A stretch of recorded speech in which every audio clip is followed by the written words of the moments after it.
सध्या थिएटरमध्ये कितीही मोठे चित्रपट रिलीज झाले तरी एकच नाव सगळीकडे गाजतंय, ते म्हणजेच धुरंधर 2। या चित्रपटाने बॉक्स ऑफिसवर अशी एंट्री घेतलीये की बाकी सगळे चित्रपट हे मागे पडलेत। रणवीर सिंहच्या दमदार ॲक्टिंगमुळे आणि जबरदस्त ॲक्शनमुळे प्रेक्षक वेडे झालेत। पहिल्याच दिवशी 100 कोटींचा धमाका आणि त्यानंतर सततची तुफान कमाई यामुळे हा सिनेमा थांबायलाच तयार नाहीये। फक्त 6 दिवसात भारतात तब्बल 575 कोटींचा गल्ला जमवत हा सिनेमा रोज 50 कोटींचा आकडा पार करतोय।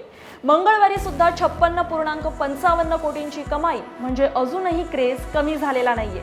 जगभरात तर या सिनेमाने 919 कोटींचा आकडा गाठलाय, म्हणजे आता 1000 कोटींचा क्लब अगदी हाताच्या अंतरावर आहे। हाऊसफुल शो, हजारो स्क्रीन्स आणि जबरदस्त ऑक्युपन्सी पाहता एकच गोष्ट स्पष्ट आहे की सध्या बॉक्स ऑफिसचा खरा किंग एकच, तो म्हणजे धुरंधर 2।